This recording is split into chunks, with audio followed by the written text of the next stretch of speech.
Welcome to your safe space, the podcast your partner, friends, parents, whoever thinks it's dirty.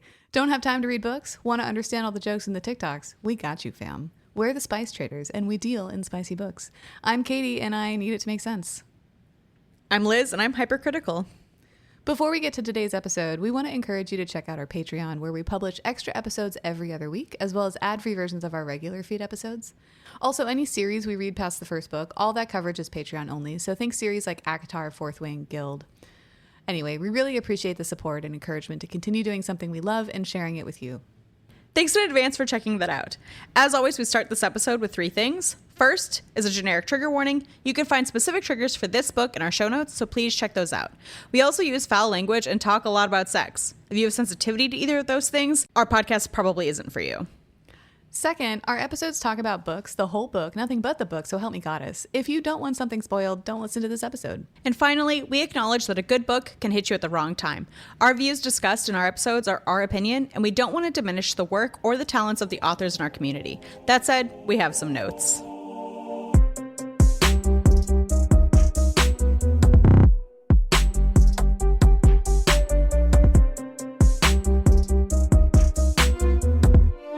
Okay, so should we get into it? Yeah, let's get into it. All right. So what are we talking about today, girl? Today we're talking about clouds. It's plural clouds, right? Plural. Yeah, Clouds and Bones. Clouds and Bones. Okay. Today we're talking about Amid Clouds and Bones by Ella Fields. This was published in 2024, and it is a standalone. It is. Sorry, I didn't update that. I was like, please tell me it's a standalone. I picked it specifically because the subtitle is a standalone romantasy. There we go. Updated. I was like, I swear to God, I will go kill Ella Fields right now. I did It's the not her author fault. and the publish and the MIDI thing, and I was like, I'm done. Because they're all ongoing series. All right, so one small with feeling today. Today we're talking about Amid Clouds and Bones by Ella Fields, which was published in 2024, and it is a standalone. Thank you. Thank God. Thank God. Seriously, thank you, Ella Fields. This book is 364 pages long, and that's a MIDI for us, which is also really refreshing. That we get a standalone of like a decent length without being gigantic. Yeah. Full disclosure, I picked this book because it is billed as a standalone romantasy, and we need more of those. Girl, yeah. We don't say thank God because we're not enjoying the book. It's just like, No. it's hard to commit to like an 8-book series. Yes. Or where it's like, maybe it's 2 books, maybe it's 12, and they're all 900 pages long. Like, I need some shorties up in here. Yeah, same. The cover, I think, is really pretty. Okay, so the cover's very simple. It's really pretty. It has this pastel-y ethereal clouds at the top, and then ooky spooky roots and bones at the bottom. Like, literally, the title is the cover. And I'm here for it. There's another cover that I saw online when I was looking for it that's very similar, but I think it's our main character from behind. So she's like standing at a balcony, and you see her blonde hair, and then it's still the clouds and the bones below her. It's also really pretty. I'm happy with both of them. I think it's pretty. It seems like there's a lot of special editions for this one. Oh yeah, there's like this red one that has a dragon on it for some reason. That you'll find out why later. Okay, great. I was like, did I miss that? Nope, not yet. Okay, good. That one's also really pretty. The other thing that I just realized is that I assumed, I don't know why, probably because it's a standalone, there's not a lot, that this was self-published, but it's Simon & Schuster, which is a pretty big publisher. Yeah, well, and on the cover it says, I think USA Today's best-selling author. Which I've never heard of. I've never read anything else by this author, but it's clear that she's got credentials of some kind. Yeah, which I appreciate because I think I said this in the debrief, but I solely chose this book because it's a standalone and we need those. Yes, clearly. Oh, my God, she has so much. I'm looking at Really? her Goodreads now. Yeah, which is great. I mean, it looks like she has other standalone fantasy romances, which I would read another one of hers. So far, I definitely would, which is great because we need more. Oh, wow, Yes. she has a lot. Yeah. So that's great. Anywho. Great news. So great news. So that's where we are. That's why we're here. Went a little bit on a tangent, but it's beautiful. So let's get into it. Katie, start us off. All right. Before we get into it, I do just want to mention that I like that this is, I like the title of this book because it's not a blank of blank and blank, but it is kind of like that adjacent. It scratches that itch without being like formulaic. Yes, which we didn't. I noticed that we didn't actually ever call that out when we did Queen of Myth and Monsters, which is a blank of blank of blank. I think we're just like desensitized to it that we don't even notice. I think you're right. And this title's great. It's like ethereal. It gives you the whimsy. We are going to talk about Fae. It's also a little dark because this is kind of dark romancy. Yep. All of those things. It's great. No notes. So this is a MIDI. We're going to break it up into two parts. This part is going to be chapters 1 through 18, and then part 2 will be chapters 19 onwards. It is worth noting that there are different parts in the book too. It's part 1 and part 2, but they're not broken up the same way. So we're going to get, I think, into part 2 a little bit in this part. It's a little confusing when they do that, but you'll understand why when we get there. And it's fine. This is where we are. This is just our lives. So this book is on KU for all of you who participate. It is told from a single first person perspective throughout. There are some exceptions to that, but it's really clear when that was not straightforwardly happening. And our main character is a woman named Mildred, which is a name. Not my favorite name. It brings forth the imagery of a very old woman. Yeah. I mean, it is a very dated name, right? Like grandmothers, silent generation, Mildred's.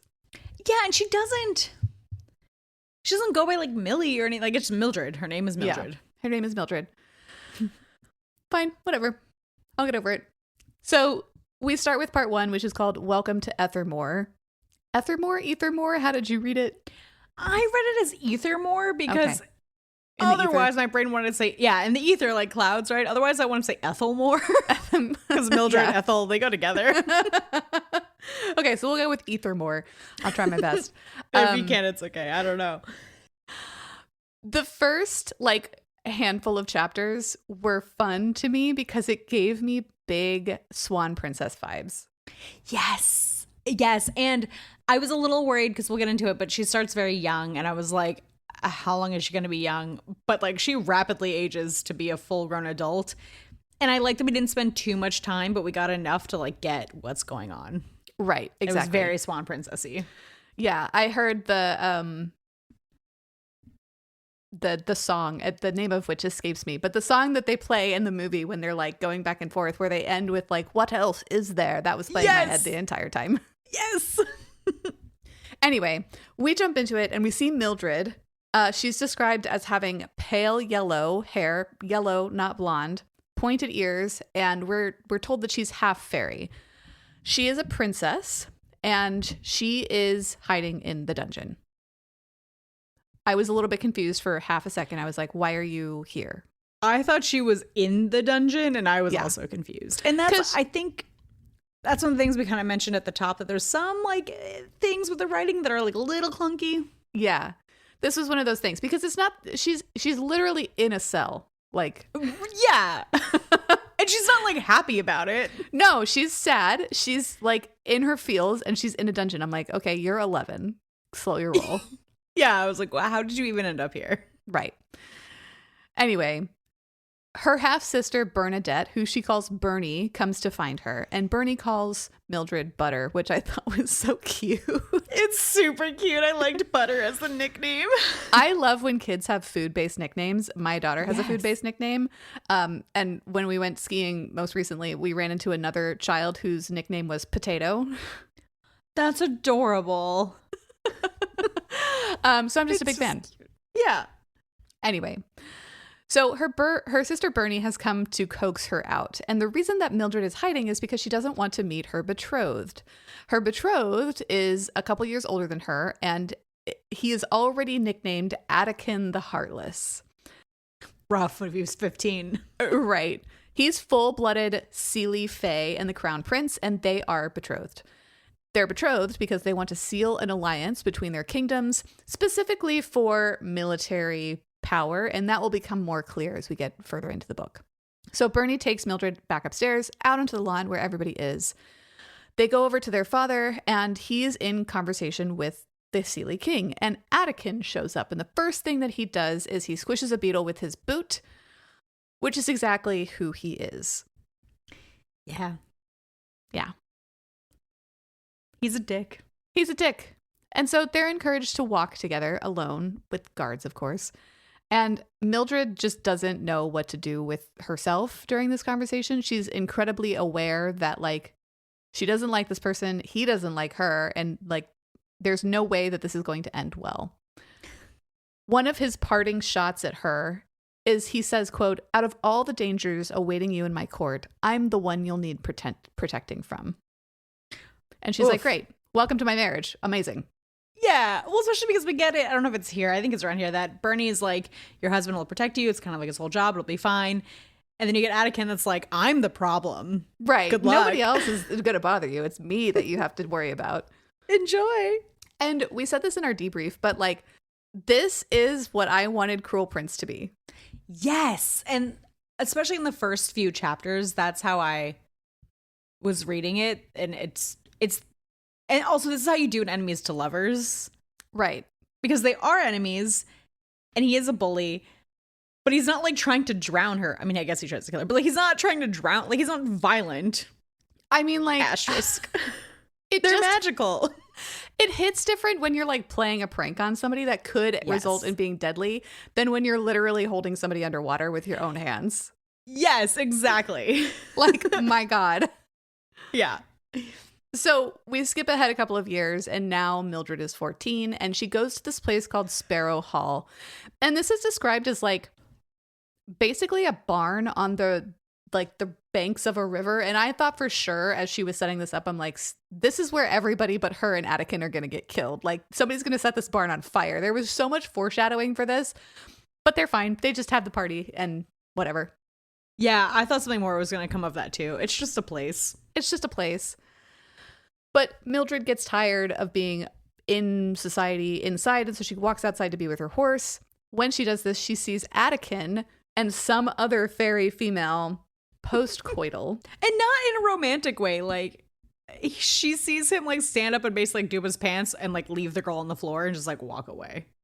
Yeah, and this is the first this gives us several points of information. One, Attican's a dick. Two, she also tells us that, like, it's not the him having sex thing that is the problem, right? Because, like, fairy are very kind of free love adjacent, and even she, like, knows that if she wanted to take an interest in somebody, like, she could. She just doesn't have an interest, right? So it's not that she's like, ugh, prudy like that. She's just like, yeah, huh, you're kind of a dick. Like, you're just gonna leave her on the ground and not like help her like do her corset up or anything? Okay, right? Like, that's typically a 2-person job, my guy. Yeah. Okay. So he walks back. They get into a verbal spar, and she sees basically like this wet spot on his pants. And he basically calls her out for watching, and he's like, "Did you get an eyeful?" And she's like, "Unfortunately, I missed the part where you soiled yourself," which he does not like. She's really sassy, and even though she's kind of a blank slate, like, I like their banter. Yeah, I agree. Their banter is really good, and her internal, like, inner workings or thought process is really interesting because it's clear that she is a very intelligent, like, leading lady. Yes. So after this, rather than go inside and watch Attican do anything, she decides to go back to the carriage waiting outside of this hall and sleep. She's interrupted when somebody throws a 2-headed serpent into the carriage, and she realizes that she's locked inside. She gets bitten, and this serpent is very poisonous, so she has a really high fever, is delirious for weeks, and nearly dies. When she comes out on the other side of it, she knows that she needs to get revenge because she knows that this was Attican. Yep. Yep. And this is setting the tone for their dynamic for, like, the entire book, which, like, the framing of the dynamic changes, but I like that it doesn't materially change, which is they're legitimately trying to best each other the whole time. Like, this is a zero-sum game for them. Yes. And the other thing I liked about this that makes it feel different than Cruel Prince or the other, like, enemies to lovers is because she's really smart, they do feel evenly matched, right? Like their wits are evenly matched. The way they like kind of play the game is evenly matched, which just makes it more fun and feels less abusive. Right. And he's not like raising hands at her either. No. Like you said, they're playing pranks that could be deadly. But they aren't. Yeah. I mean, like, I know that it's a fine hair that we're splitting here. Yeah. But it's like, I don't know. It works for me like this. It works for me too. This is the kind of enemies to lovers that I like. Yeah. So we fast forward a couple more years, and Mildred is still plotting her revenge. And her revenge is like hardcore premeditated because Oh yeah. she doesn't want to do just anything. She wants to do the same thing to Attican. So she like goes on this pilgrimage with under some pretext to a different place, captures a two-headed baby serpent on her own, milks it of its venom, and then like pays off a servant boy to poison Attican's wine at the next time that she's slated to see him. It's a long con. The long con. But even in the moment, she like sets it up perfectly because they enter the ballroom. Attican, they're at Mildred's place this time, and they're having a ball, right? And Mildred just walks in and she just waits, and she's making like hard eye contact with like Attican's group. And eventually like Attican saunters over and they get into a verbal spar, and he's completely engrossed in this conversation that he just takes the wine from the tray that this paid off servant gives him, drinks it, and she's like, deuces, have a good night. He like immediately passes out. It's amazing. It's gold. It's so satisfying. Right.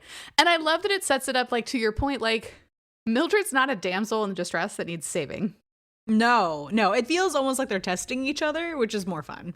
Right. And it's not so cliched that like she needs to go through a training montage to defend herself. Like, no, she's perfectly capable on her own. Yeah, and she's really clever, like to go to these lengths to get him back in the same way. Right. Yeah. So then we skip forward another couple years, and Mildred is 18. They are visiting the Cloud Castle, which is where the Unseelie King and his son Attican live. This is described as like a really badass treehouse, which I liked a lot. Yeah, I think she even says something like Castle of Trees or something.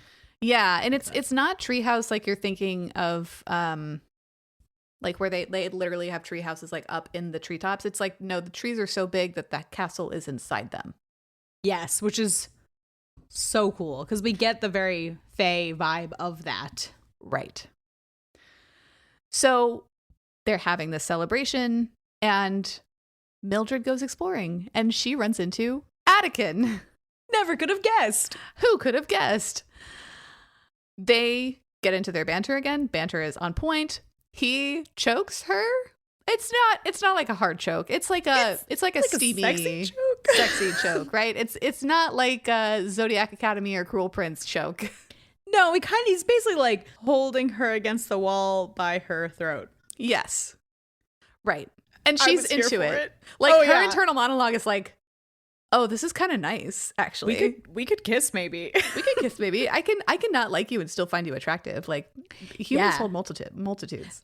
And the one thing I really couldn't tell you what Attican looks like, but she focuses a lot on his eyes, and they're like copper colored with like gold flecks, which just sounds stunning. Yeah. She also talks about stabbing them out a lot, which I also enjoy. I also enjoy that too. I think there's this interesting thing that she does with his eyes, which are like, in this scene, they're described as being like goldy, but like as you get further and further into the book, like he develops green flecks, and they almost like oscillate. Like, you know, he's pissed off and like not in a lovey-dovey mood when his eyes are gold, and when they're more green, he's like nice Attican, I guess. Yeah, and it's very subtle. Yeah, it is.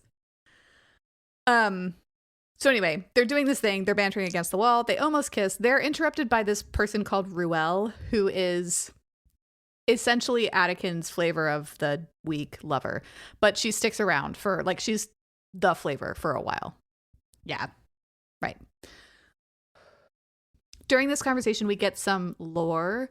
We learn that Garen, who's Attican's father, the current Seelie king, loved the Unseelie queen, Callista, and he supposedly killed her. There was a war, and that war is almost over because Garen and his allies, including Mildred's dad and her countrymen, have penned the Unseelie into their kingdom, the Bone Lands, and are building wards around it, effectively caging them in. Don't ask any questions. It'll come up later. It'll be fine. Honestly, I will say this book does a good job of planting seeds of the political intrigue without doing the info dump. Like, I had questions, but it was better than being like, here's the history of our land. Yeah, exactly. And it's like the right pacing of it, right? Because you start at the surface level, a very like acceptable throwaway thing, and then as the story progresses, you get a little bit deeper and a little bit deeper and a little bit deeper, and you're like, oh, that's why that seemed a little bit weird. Got it. Yeah, it's very nicely done, honestly. So then we flash forward about a year, and this is when we see Mildred leaving her homeland. She's saying goodbye to Bernie, and Bernie is absolutely wrecked. She's trying not to show it because she is the next queen of this kingdom, and she has to like put on a strong face. But before Mildred leaves, she tells her, quote, "Don't let this make you forget that you are loved." And they part ways. And Mildred doesn't say goodbye to her father in this moment, but she does say that they had a private moment the night before. Again, the king has to show no weakness. And in that goodbye, he gave her something of her mother's, which is something called a feather bone, some kind of heirloom from her dead fairy mother, Alorna, purpose unknown. But the king's basically like, it was hers, and I think it's time I give it to you. Love you, bye. Love you, bye. Right. Don't worry. We know this will matter. We will find out. I was stressed that it was called a feather bone because to me it was very delicate, and I was like, that thing's gonna break. That thing's gonna break.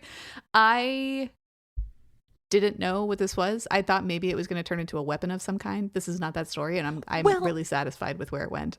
Well, she literally says, like, I don't know the use of this other than I could use it to stab out his eyes. Yeah, she does say that a couple of times. She says it like quite a few times, at least in the first few chapters. It kind of fades out later, but like, yeah. She's got a thing about stabbing his eyes out. So when she arrives at Cloud Castle, nobody greets her, which is its own little humiliation. And her things have already been moved into the castle, specifically into Attican's rooms. God forbid she gets her own. Listen, honestly, I appreciated that because I feel like especially in these royal, like you have the thing with like they have their own quarters, and I get it, but like no, just I want them to be in the same room immediately.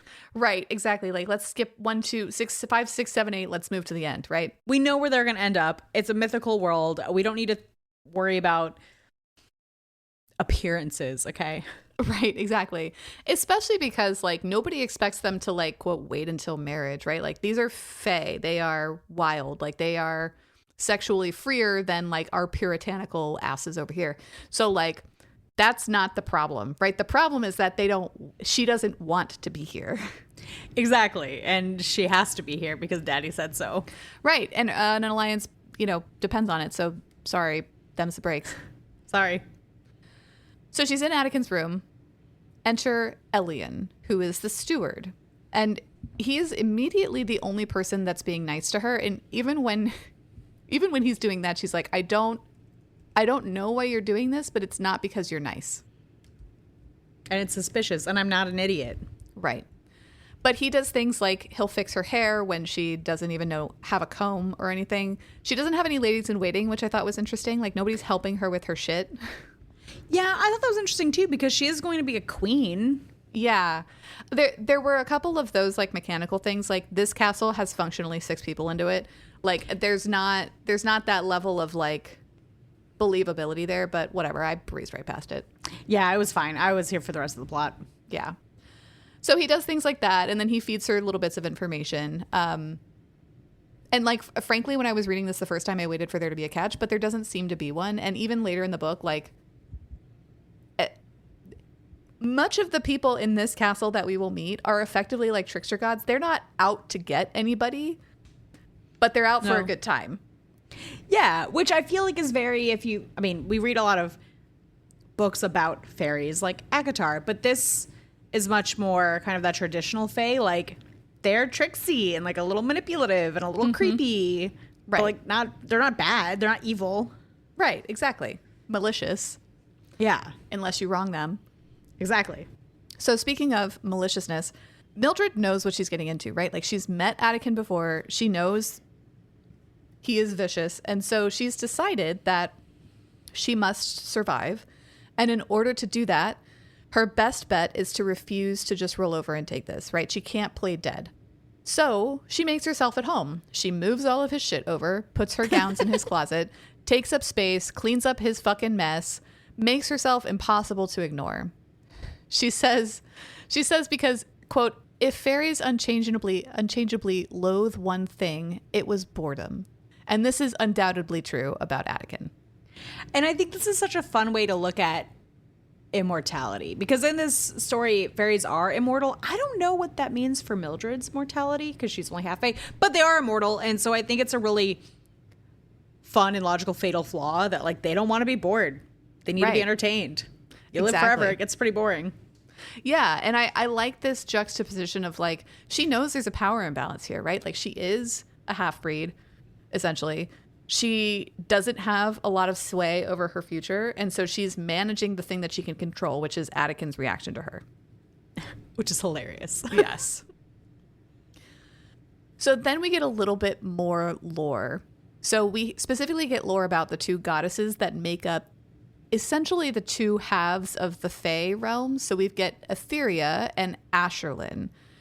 So they were torn in two. They're sisterly bond by what is described as a pet mortal, which sounds wild. But he was like their sex pet, right? So they would have sex with him, and he eventually turned into the god Arrow.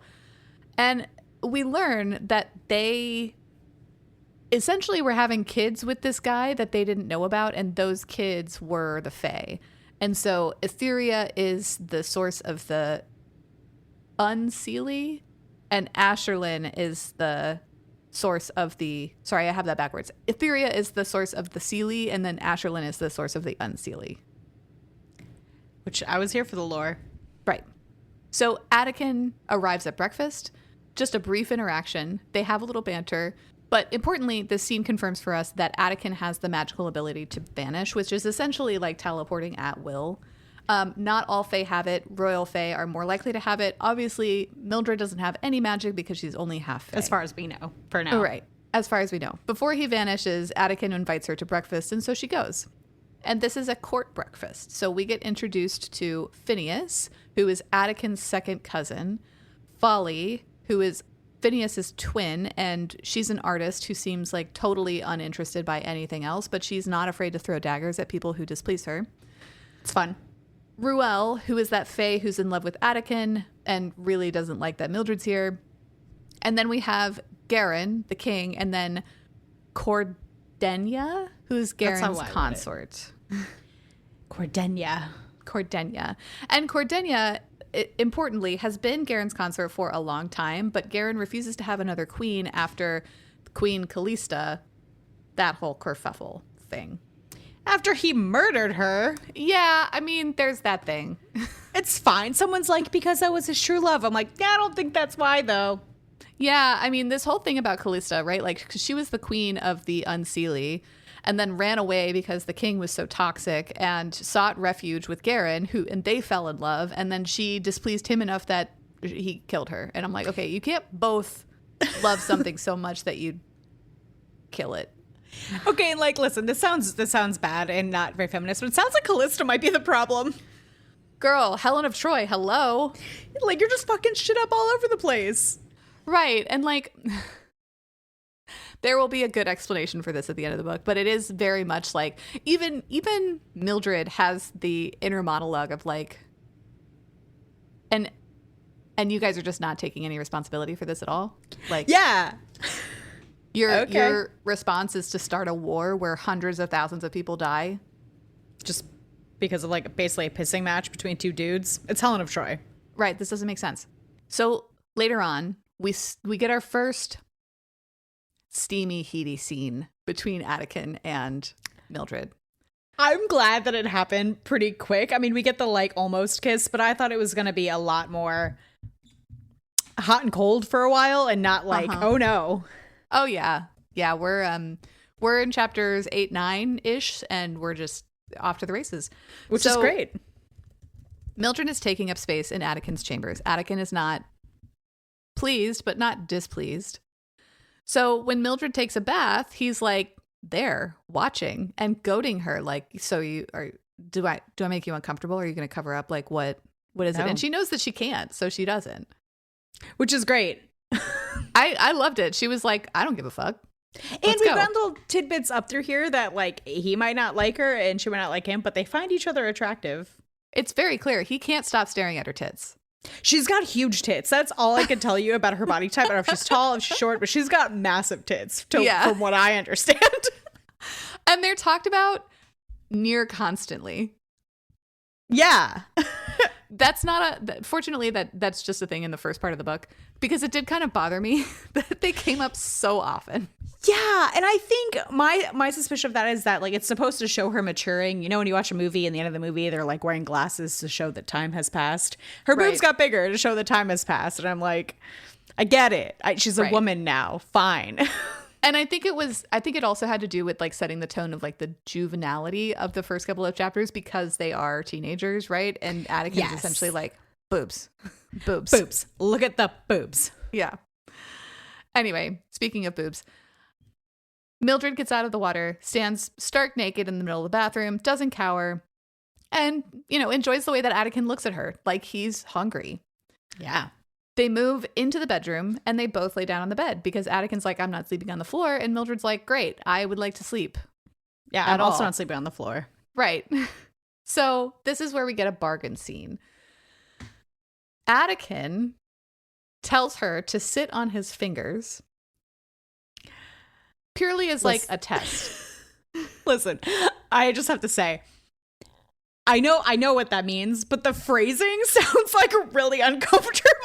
I know. It's not the same vibe as like sit on my face. It's like I just picture him like, our listeners can't see us, but like his fingers like up, his hand flat, and like sit on them. Like that doesn't seem comfortable for either of us. No, but what he's essentially asking her to do is like if he was fingering her, but like she's just sitting up. Yeah, which like, and I was here for it. I just had to call out the verbiage because I was like, ow. It's weird. I mean, even in the text, I had to like literally picture what she was saying to figure out like what was happening.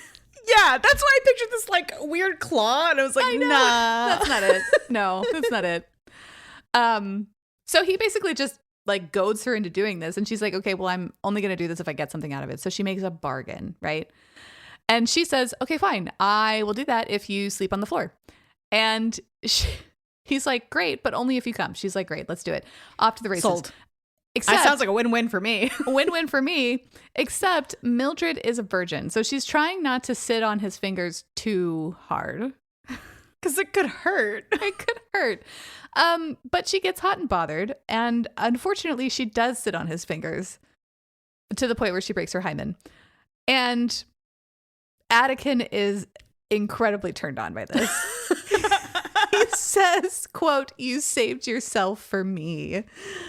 Which usually I'm not into like the virginity thing. This one was so hot because not only does he lick his fingers clean, but he takes a scarf and like wipes her clean. So it's got her like hymen blood on it and saves it for later. It becomes his favorite thing. Yeah, it was super unhinged in the best way. Yeah. I was here for the whole thing. Yeah, I was here for the whole thing, especially because like Mildred is that was not her plan to reveal, but she realizes now that it's happened that like not only did she win the original bargain, which she came on his fingers, but she gave him this other thing that he's obsessed with, and that was also a victory. So she won twice in this banter. And he sleeps on the floor, so then she really wins 3 times. Right. So it's great. It's great. No notes. So then we get a welcome ball because she's arrived finally, and so the court has to welcome her to town, essentially. I thought the wedding would happen sooner for some reason. I did too, because she's like ostensibly going there to get married to her betrothed, right? But they don't even like talk about the wedding for like a good while. They don't. And I think that's intentional, right? Like, yeah. She kind of says something to the effect of like, she knew it wasn't going to be immediate, but she also doesn't want to like ask to like show a weakness of like, she's not she's anxious about her position, you know? Yeah, or God forbid look excited about it. Right, exactly. So this ball, she's alone, right? Her family's not invited, right? It's just the people at court. She shows up and asks Attican to dance as like a goading thing, right? Like another test, another spar. But he's scared. So instead of doing that, he just walks off with Ruel. And she's like, great, cool. So then Phineas comes along and they dance. And it's clear that Phineas isn't trying to make Attican jealous. He's trying to make Elian jealous, which I love. I was so here for this little side quest romance. I am so here for it. And Yep. so it's not enough that they dance together. Phineas tells Mildred to like scent him, which is like just, you know, bring your face in close to my neck, like bring your nose up my neck and like inhale, right? Like that's scenting to phase, I guess. Yeah, it's fine. It works on Elian, like Elian is stewing across the room, but then suddenly Atticus appears and he's like, Also stewing. also stewing, I need you to take your hands off of things that belong to me. Thank you so much. Oh, it's so good. It's so good. There's so many. So I think the reason why this works over the Cruel Prince thing is because it's so obvious that Attican is obsessed with her in like a good way. Yes, not in like a creepy hidden note with just her name on it repeatedly way. And they have chemistry. We're like, there's no you can't convince me that they have any chemistry in Cruel Prince. No, negative amounts of chemistry. Like, and can't say this enough. He's not like bodily harming her. No. Or even like threatening to. Yeah, there was the snake thing, but like that's really the only time. Yeah, and she did it back, so it's fine. Exactly. And I think she won that one. I think she won that one too. So Attican cuts in, they start to dance. And she effectively gets him to admit that he wants to fuck her. And he says it through gritted teeth, like it's been physically extricated from him. That was so hot to me. It was so hot. More of that, please. I know. It's just amazing. And she's like, okay, great. I guess I'll see you in a little bit and you can fuck me. And she goes up to their room and waits naked in his bed. But of course, he doesn't come. Which Mildred correctly reads as him winning that round. I like the scorecard thing. I like the scorecard thing too. Yeah. I don't want to, but I do. I don't want to either, but I mean, like, this is a competition and I want Mildred to win. Yes. So the next morning, he even confesses to Mildred that he searched the ballroom for someone with her hair, with her lips, anything similar to her to bed instead of her, which is, she says something to the effect of like, well, too bad, you could have just come here. And he's like, I know, but you waited for me. And she says something to the effect of, what makes you think I waited for you? I did that for me. Which I love that, because it comes back, that's like they're kind of tit for tat, because she doesn't, she never shrinks from him. She's not like, oh, my little feelings. Like, she's like, cool. No one said that was a gift to you. Yeah, great. Like, are you the only one that would get off by doing something like that? Yeah. Interesting. Don't think so. So a couple weeks pass and Attican is gone. He's on a military mission. Nobody really knows why, or if they do, they're not telling Mildred. And this is where it kind of bothers me that Mildred is a little bit of a paper bag. Like, she reads books that Folly recommends to her, and we're told that they're romance books, but like, she doesn't really have interests or hobbies outside of that, and she doesn't really explore the castle that much either. She like solely exists in a bedroom or in a dining room and has no friends.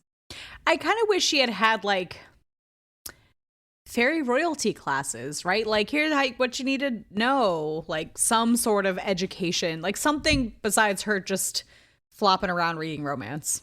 Yeah, exactly. Because it did make it feel like she was a little bit passive. Yeah. In this whole story. And like, she's not passive when it comes to some of the plot points. Like, she is actively making choices, but I wish she had a little bit more of a personality. Yeah. Or like a friend or something. Even if she spent more time with Folly, I don't know. She needs like something else to do. Yeah, exactly. So one of the days that she's alone and Attican is ostensibly not back, she's looking out the window and she sees smoke in one of the nearby mountains. And so she goes outside to, I guess, get a better look. But then she just starts walking toward the smoke. And she even has the thought of like, it would take me forever to get there. Like, I don't really know what I'm doing here. And I'm like, yeah, girl, same. What are you doing? We get it together. I appreciate that, like, even though she's kind of paperback, she's not an idiot. Right. I like her. Right. Like, I don't know what I'm doing here. I'm not just going to go like walk off to find this by myself. Right. Like, I appreciate that she has the desire to help or like tell somebody, but like she fully acknowledges that she has no plan. Exactly. It doesn't really matter. Like, she's in the woods near the castle and she's like having this thought, and then Anakin appears and he's like, hey, what the fuck are you doing out here? So, well, you see, there's smoke. She's like, there's smoke over there. And Anakin's like, yeah, no shit. You're coming with me. It's not safe to be out here. And she's like, it's just a forest. Which solidly in like chapter 1 or 2, we were told that like fairy forests are dangerous because there's shit like two-headed serpents out there, girl. Yeah, like just fully questioned. So he starts dragging her back to the castle. But instead of taking her to the castle, there's like a garden shed in one of the gardens, I guess, that he pulls her into instead. And sure, he pulls her in there basically to like play a game, right? It's interesting in rereading because like it's clear to me that he's trying to protect her from the things that are going on. Yeah. But in this moment, he's also trying to distract both of them from what's actually happening outside, right? So yeah, he's trying to goad her into another game because it's clear that he's started to enjoy these banters with her. He also likes the scorecard. Right. He also likes the scorecard. And she's trying to get like an actual answer. Like, why is the forest on fire? And he's like, what were you doing out in the woods? And she's like, touche. Because the forest was on fire. Because the forest was on fire. And here we're back at the beginning. Why is the forest on fire? So they get into the kind of the circular thing. But she eventually is just like, fine, let's play. You're hot. I'm bothered. Let's do it. Let's go. They be fucking in the garden shed. Listen, I also didn't expect this to happen so soon. Whew. This is so hot. Like, so incredibly hot. It's one-handed reading club, and I was so pleasantly surprised. Yeah. I mean, like, it's nice because they kind of get into like this push-pull, right? Like, he initially fingers her, refuses to like actually have sex. She starts to walk out and then like fake trips and then like brushes against his erection and is like, oops, silly me. And she's like, okay, fuck it, we're doing this. And then they consummate and she actually loses her virginity to him. And it's so interesting how it can be emotionally like close and intimate when these two ostensibly hate each other. Yeah, and I think that this author did a really good job of balancing that because I feel like that's a hard line to walk. Like, we do get that actual intimacy. Like, it's not this weird hate fuck. Like, there is this closeness, but they're not lovers yet, right? Like, they're still enemies. It's like they're right in the two side of enemies to lovers. Right, exactly. And she walks the line so well. Because I feel really like usually in enemies to lovers, they either like hate fuck and like don't talk about it, or they're like they've already decided that they have feelings. Right. It's like it's 0 to 60. There's no in between. Yeah. And this is that perfect in between where like they're both still playing a game, but also getting something out of it. Yeah. And I think it's important that like Mildred's disposition and like the way that her character is structured really makes it perfect because like some of these things do bother her, right? Like when he says sideways things to her, she's like, well, that was rude. Like, but I'm going to serve it right back to you because I'm not a fucking bitch, right? Like she's with it. She acknowledges on the one hand when her feelings are hurt, but she also is fully into the game. Yeah, which makes her, even though she's paper bag, and I'm going to keep saying that because I agree with you, it makes her really relatable too because she's such a strong character, but she is human. Like, she has feelings. She's not immune. Yeah. Right, exactly.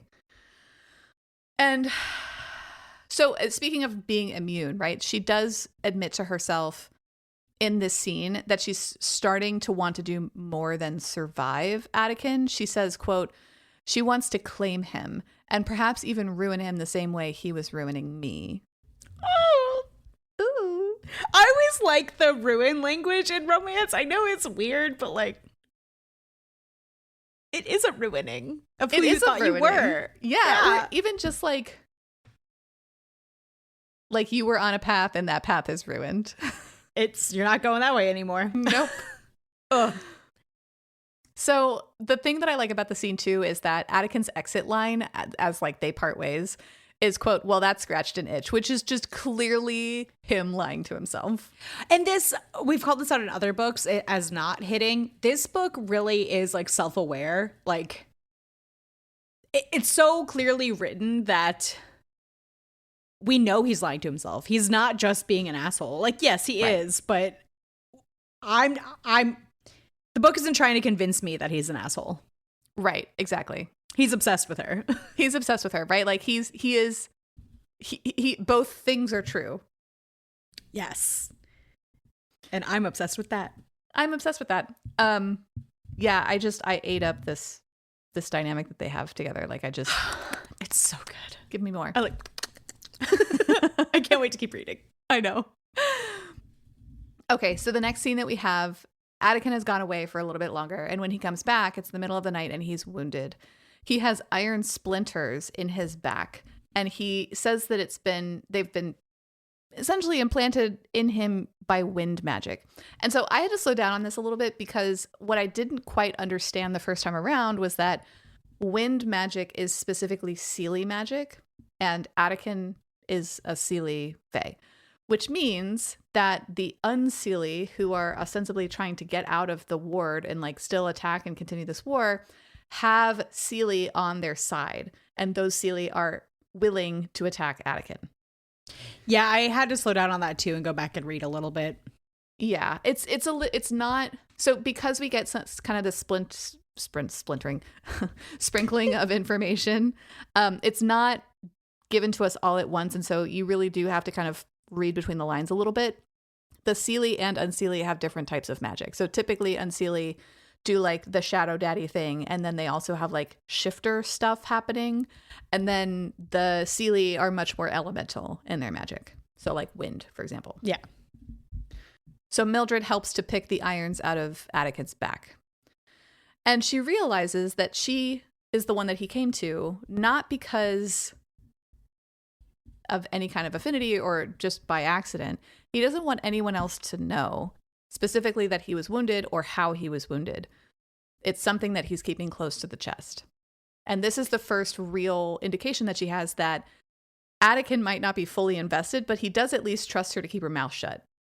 Exactly. Mm-hmm. And trust her more than others. Yeah. So then a couple of days later, Mildred is sneaking through the halls and she overhears a conversation between Garen, the king, and his son Attican. Garen wants Attican to hunt and kill down somebody. She infers that it is the Unseelie king, a man that we will later learn is called Vane. And the reason that he wants this to happen is because this person can vanish through the wards. So the wards are acting like a physical barrier to keep the Unseelie in their lands, except for this guy. He can vanish in and out of the wards. And it's implied that he's able to do that with other people. So like, what's it called when they did it in Harry Potter? Like the port key? Kind of like the port key. They can like apparate? Apparate, that's the one. But like with others. Right. So like when they would apparate in Harry Potter with like a buddy, or like an adult would apparate with a kid, that kind of thing. Who couldn't do it otherwise. Yeah. Right. In this conversation, Garen flatly admits that Mildred's life is meaningless to him, and her father's complaints that specifically the marriage hasn't happened yet can and will be ignored. Which I had that question too, because like I said, I thought it would happen much earlier, and I like that that's addressed. Like you said, like it is on purpose that it's not happening. Exactly. It's very clear. I mean, it comes clear to Mildred in this moment that there are people in the Seelie kingdom that have no intention of her marrying Attican. And people in power, like the king. Right. And Garen remarks, so Mildred can't see the looks on their faces. She's like listening down the hall, right? But it's clear that Attican made like a face or something because his dad remarks, he laughs and he's like, you know, you better not be growing a heart, quote, when we are reliant on its lack of existence. Which is so rough because you're putting so much pressure on your kid who was given that nickname essentially before he was even 15. Right. Like, you're really boxing this kid in. Yeah. And essentially he's like, you better not be catching feelings. Like, don't tell me what to do, man. Yeah. Also, you brought her here. Like, you could have put it off in another way. Right. Also, if you don't want me to, or if I am catching feelings, can we, like, address it and, like, figure out a different way to do this? Yeah, Dad. What's on. your game plan here? You're just going to kill her? Like, what's happening? Right.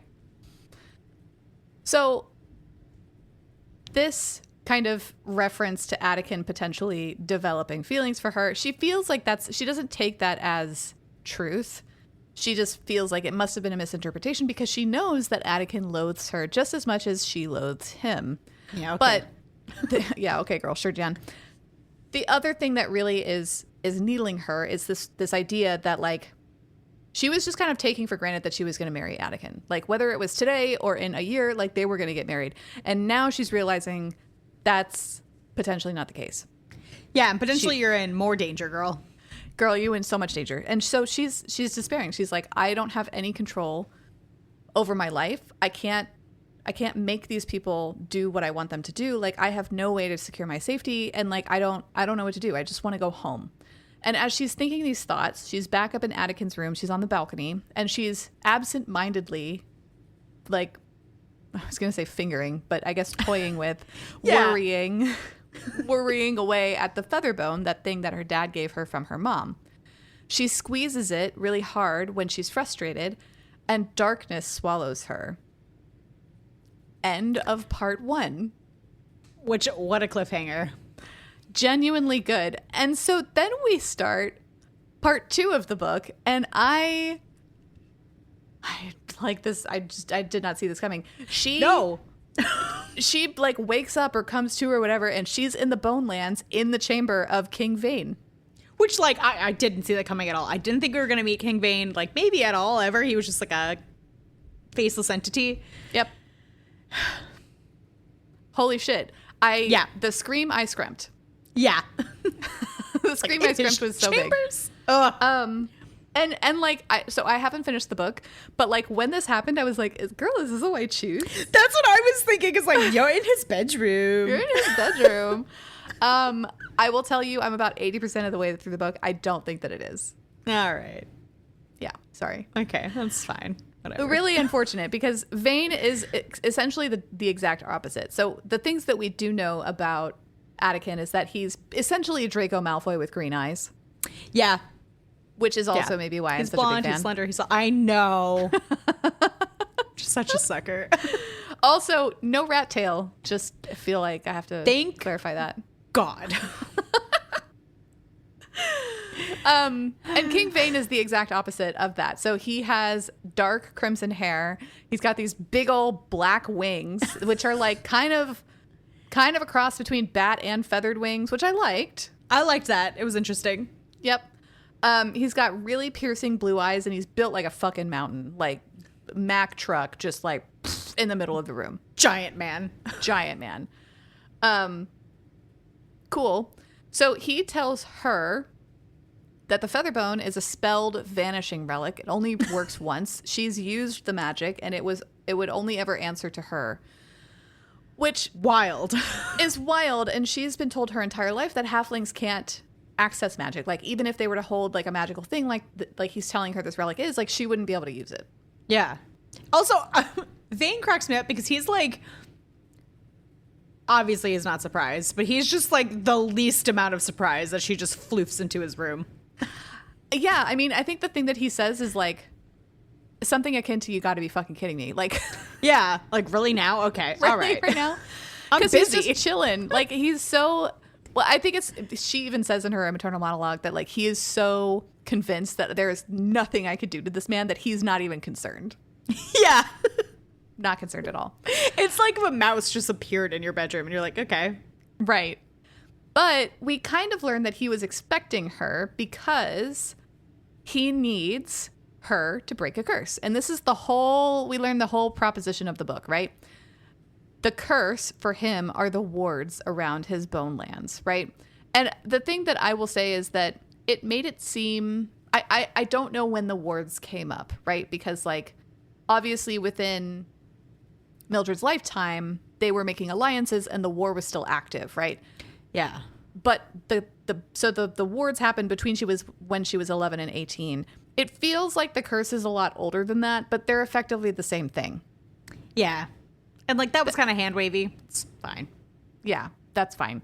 I do wonder if there will be like parallels drawn between like the two kings and Callista, like if this is just like fate repeating itself. I don't know. Yeah, that's kind of where I thought it was going too, because now you have the sons of the kings and a new girl who is the daughter of Callista. Right. Or not the daughter of Callista, but now related to this like love triangle. Right. At least Vane is Callista's son. Yes. The girl, it gets so fucking wild. I have so many questions. Anyway, not in part 1, so So we'll hold off on those. Anyway, Vane is like, the only way I can break these wards that the Seelie King Garen had these witches put up around my lands is if I steal the heart of the Seelie ruler. In this case, that Seelie ruler is Attican, even though he's not king yet. He is a royal. And Vane knows who Mildred is and thinks that Attican's in love with her. And so he's essentially like, all right, we got to fall in love. 5, 6, 7, 8. What do we do? How do I do that? Which I also really wanted this to be why I choose. So I was like, okay, yeah. Okay, break great. his little heart. It's a little bit endearing too, because he's like, how do I make you like me? Like, what is it? He has what do no you like? idea. He has no idea. I'll do what you like. What do you like? And he's like, charming, but not charming enough. 0 Riz, has a negative charisma modifier, like just so. He has actually, what happened is that he has big beast vibes from Beauty and the Beast. Yes. He's just awkward and endearing and will do whatever. But his heart's not really in it for like what it needs to be. Right, exactly. And he essentially says things like, you must fall in love with me. I'll give you anything you want. Fall in love with me. She's like, that's not how it works. I can't just like do that. Oh, you can't just do that. Also, I'm also not sure that Attican loves me yet. He's obsessed with me, but like, this might not be the thing. And she says something to that, like inwardly and outwardly. She's like, he's heartless. You know that about him. Like, I can't help you. I literally can't. Sorry. So sorry. Please send me home. Right. So the plan is essentially hope that Attican really does potentially love Mildred, make Mildred fall in love with Bane on the off chance that is the case. I just hope that works. Cool. Great Bane plan. does do things, like I mentioned, like that are kind of sweet. Like he knows that she likes peppermint tea, and so he brings her some in the morning. But then he like tries to immediately kiss her as well, and she's like, "Whoa, buddy, we just met. This is not how this works. Just met. No, thank you." And he's like genuinely like, he doesn't understand how she's not charmed. He's like, but this is what the book said to do. I just kiss you, right? To do in the Snow book. White, true love's kiss. I don't know. So fine. She's like, okay, I guess I'm stuck here. We'll figure it out. The next day is when we meet some of the other people in the Bonelands court. We have Serwyn, who is Vane's persnickety and kind of dickish right hand. Dahlia, who is Serwyn's mate and is a cat shifter and acts as the steward for the Boneland castle. I loved that we get this mate thing, but I don't think any of our main characters are like mated. But I like that it's like, I could be wrong, but it's like mates are a thing over there, and cool. I really like that mates are a thing over there. It is not true that some of our main characters are mated or not mated. Damn it. Okay. But I think it serves to be interesting because it's that like we're introduced to this concept of mates and we're like in what chapter 15, like yeah, Mildred doesn't know anything about it. Like we don't have this like, oh, there's fated mates and it's like the blah blah, like everybody wants to do that. Like that's not even a part of the conversation. That's why I was like, okay, cool. Yeah. And even here it's just an offhanded like, oh yeah, we're mates, it's really where we're really lucky. Yeah. Good luck. Right. Welcome, I guess. So Serwyn and Dahlia seem fine. They are much warmer to Mildred than like anybody else was in the Seelie kingdom. So on the one hand, she's like, this is odd. But between Vane, like knowing that she likes peppermint tea and these guys like actually treating her like a person, she's like, I mean, this could be nice, right? Like, I could stay. This is fine. I could stay, right? So one night, so Vane does the same thing that Attican does. He doesn't stick around. Like, he's doing military shit. Like, he's gone for days at a time. She's alone. This is when she spends most of her time in a bedroom reading books. That's all she does. All she does. And when Vane finally does come home, he has a phalanx cub with him. And phalanxes are, I think, essentially those dragony things that we saw on the covers. They're like cats, but they have wings and they get huge. Oh, cute. Yeah. Sorry, these are the last 2 chapters that I didn't read, but I'll pretend like I'm with you. Yep. Yeah. So I really liked the introduction of some of these like mythical beings, like beasts that we saw a little bit more in like Cruel Prince with like the types of fairies. Yeah. But I liked this, and I liked that he brings this cub home and Mildred's kind of like, oh my gosh, so cute. And she holds it and he's like, well, you're bonded now. You have a pet. Those are the rules. Yeah. And she's like, She's like, that doesn't make any fucking sense. You saved it. Why isn't it bonded to you? And he's like, I've already bonded to one and I don't want to do it again. She's yours now. Them's the breaks. Them's the breaks, kids. And she's like, you can't just give me a pet. Like, I refuse this thing. And he's like, okay, you don't have to tell me. You have to tell her. And like, she essentially looks down at this phalanx and it's just like, I can't. Oh, I guess I have a pet now. Guess I have a fucking dragon now. I have a fucking dragon. This is the first night that they actually bed share. Vane is tired. He lies down. And Mildred won't give up the victory, right? So she lays down too. And the phalanx, who she calls Meadow, sleeps between them. Oh. It's really cute. My cat sleeps between Liam and I sometimes, and it's really adorable. He'll like wedge himself between us. I've read that about cats, that sometimes they do that. It's really cute. He doesn't do it every night, but sometimes he will, and it's really adorable. So one thing we learn about Vane when they're having this kind of pillow talk conversation before they go to sleep is that even though Vane has wings, he is afraid of heights. And so Mildred is like, that's such a weird thing for you to tell me, but I guess I'll keep that in my back pocket. And also, like, you're really going to give me your weaknesses? Okay. Right. So then we get another kind of wounded scene. Vane has been gone patrolling. When he comes back in the middle of the night, he's drained and clearly wounded. He goes into the bathtub and Mildred tries to make it not her problem. She's like, I don't care. I just want to go home. Like, this guy could die and it could be fine. Actually, that would be my fault if he died and I was there and I didn't save him. And so she goes into the bathroom and tries to help him.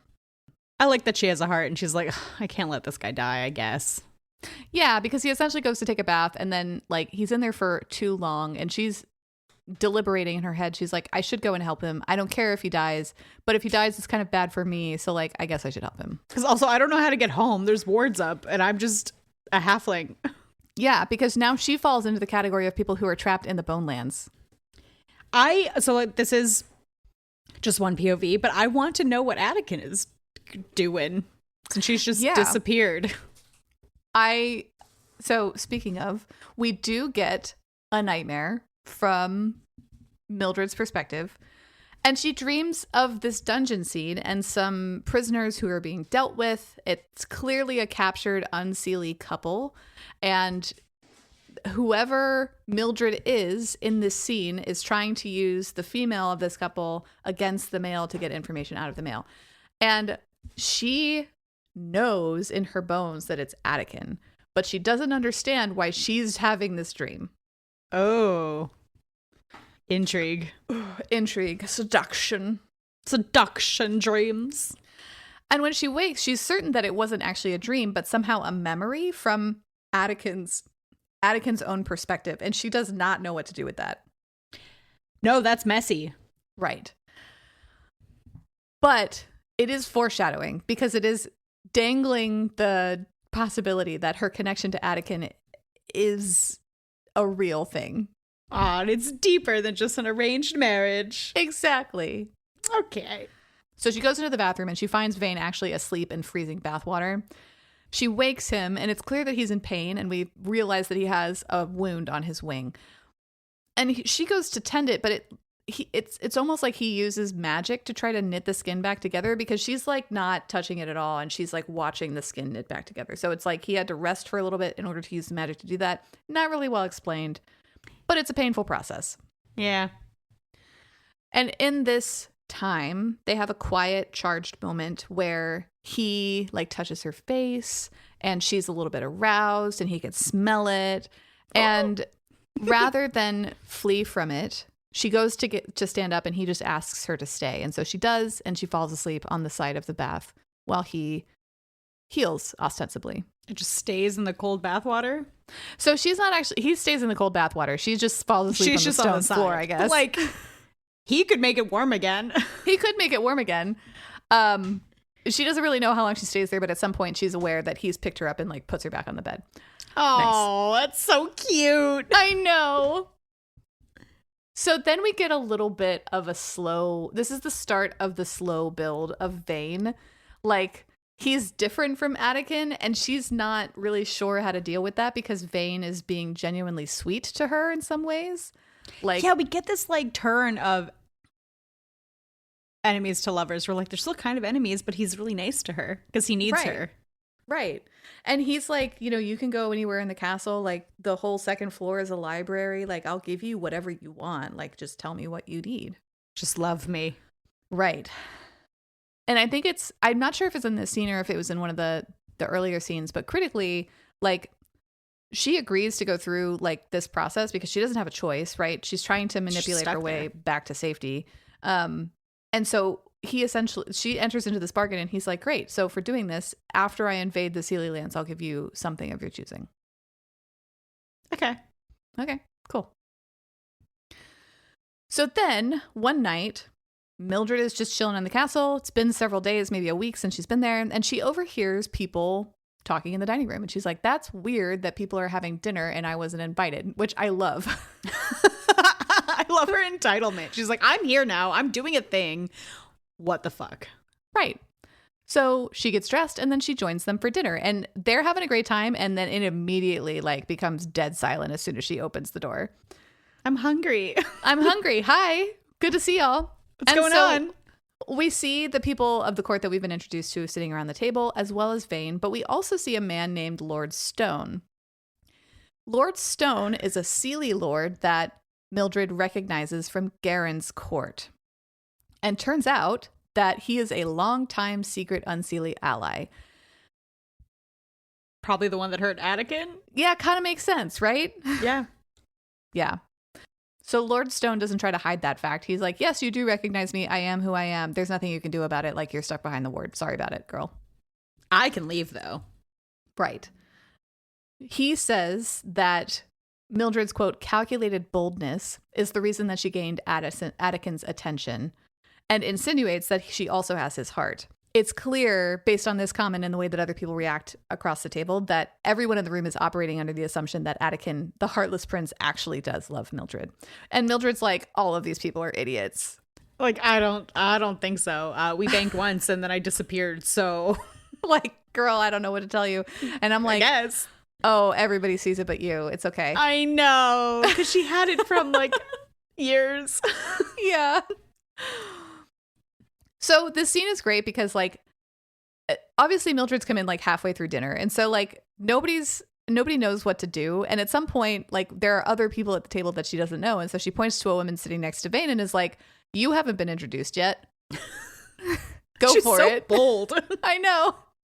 And we learn that this woman's name is Morona.